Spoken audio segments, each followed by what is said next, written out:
Good morning, welcome to Fairy and Spoilt. Today I'm going to show you something that I do with dog fur that helps the birds build their nest. So I was actually going to take you out in the garden and show you, but it's raining. If you're not in the UK, this is a proper miserable rainy UK morning.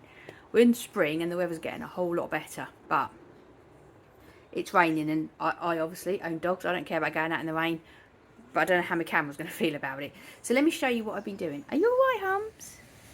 We just got back from our walk, so everyone's sleepy. So Humpsy's just having a little settle down. If you don't know my channel, I've got 2 more dogs, but they're fast asleep in the sitting room.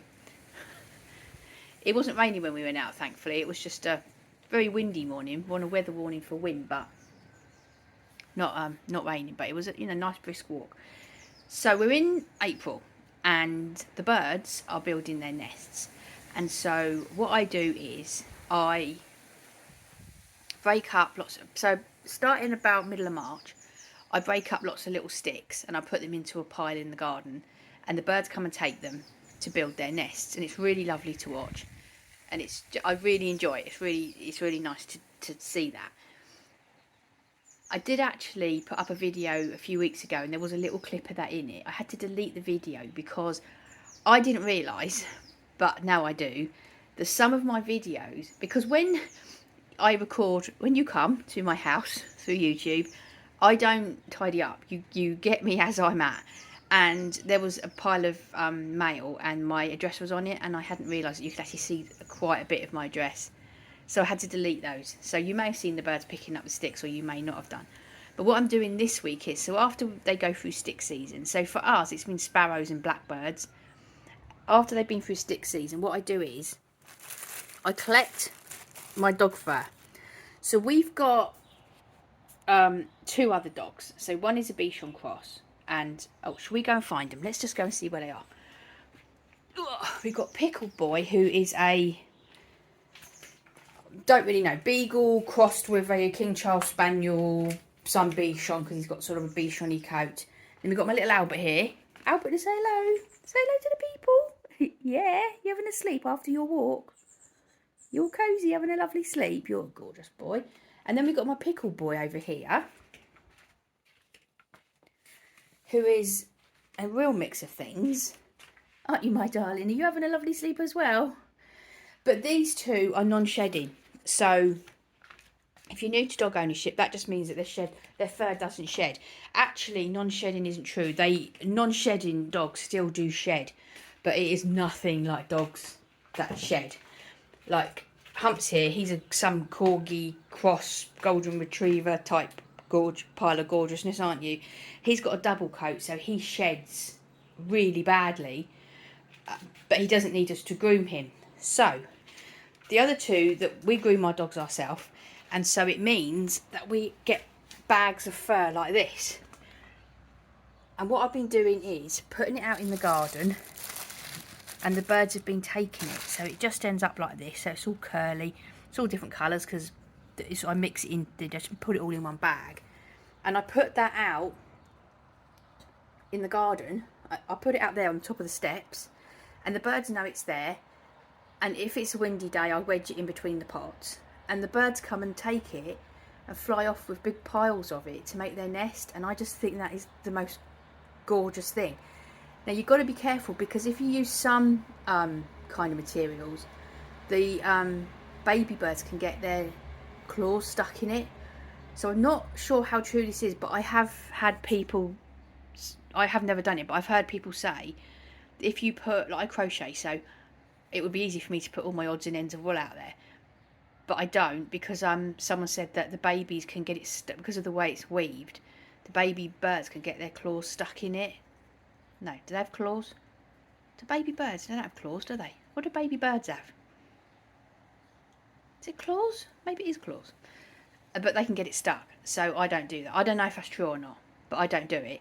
But with this, because of the way it is, they can't get their little feet stuck in that, and so I put that out. Now Humps over here, because he sheds a lot, because he's got his double coat, especially this time of year, we're starting the shedding process. If you want to know all about dogs' different kind of coats and how to care for them, I did a whole video about it. So I take him out every lunchtime, brush him in the garden, and fur goes everywhere. But because it's like just fine bits of fur, but it's not really enough. The birds don't pick it up. They like having it like in the clumps, and like they'll pick up a clump. I'm going to put a video in a minute. I've been recording them this week for you. So they just pick up like a clump like that and fly off. And then if it's windy, and I don't put too much out in a one time because it rains here so much, it would just get wet really easily. So I just put out like about that much every day. And then if it's windy, I'll wedge it in between a pot, but keep it in the same place so they know where to go for it.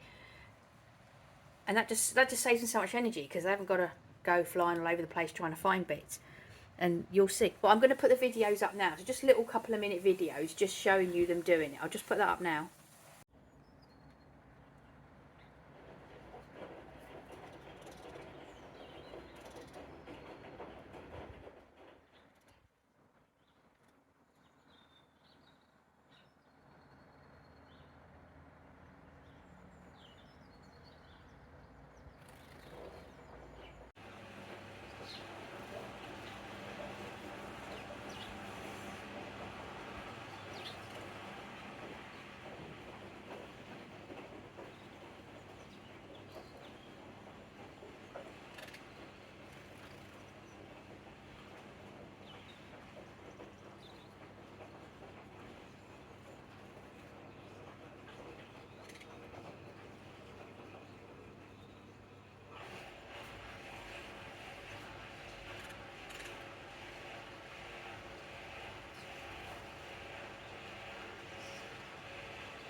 Isn't that so gorgeous?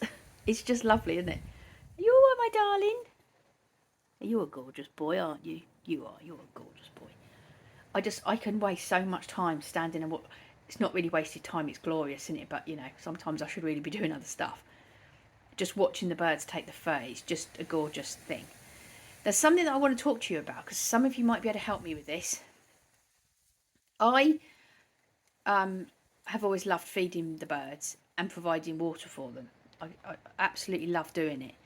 But we've had to stop doing it because of rats. And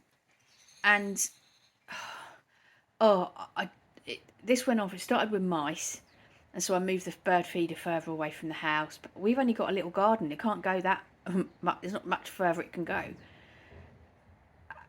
That wasn't too bad. The odd mouse. I wasn't happy, but I was okay. That's not a problem. They weren't coming in the house, so I kind of, you know. But then one day, saw a rat, a great big fat rat. And he wasn't actually eating off the food. He was drinking out of the. So I had like a dog bowl of water there, and he was drinking out of that. And he was right by my house. So like I'm here in the kitchen, he was just there. A bit closer than that actually, and then round there is a sitting room door. So he was just round there. Great big rat. He must have been, I don't even know, 3 foot long, huge rat. And I was not happy about that at all. Now, I asked a lot of people who feed their birds, what do I do about this? And a lot of them said, you just got to suck it up. It's part of life. They are wildlife and they need to eat and drink as well.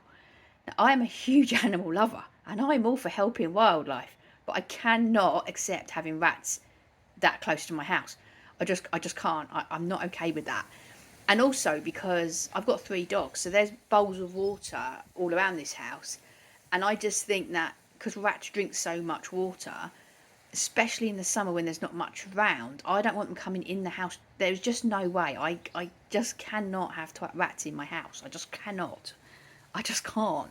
As much as I don't want them to ever to suffer. I don't. I really don't. But I just can't. I'd really love to hear from you if you're feeding the birds and you found a way to stop the rats, because I really, really hate not feeding the birds. And as much as I hate not feeding the birds, the thing that really gets me is not being able to provide them with water in the summer. And that is the thing that drew the rat in, is that he needed a drink. And I feel bad that I can't provide them with water. I mean, the thing is, we've got a greenhouse at the back there. And that is... it's my husband's, but it's he grows like swamp plants and stuff like that in there. So there is actually water in there in the bottom of the, if they were desperate. And birds do sometimes fly in there and drink, and that's brilliant. I don't really want rats in there either, and there haven't been, and I don't think they could actually get there because they have to climb up the poles. But yeah, so if any of you are feeding the birds and do not have found a way to not have rats, that would be great. I'd really like to know that, because I feel bad that I'm not feeding the birds. So what I am doing is I grow lots of things that have berries. I've got a grapevine. We can't eat the grapes on the grapevine because they're really seedy, and it's, you know, they're not nice to eat. But I leave all the grapes there for the birds. Last year, where were we?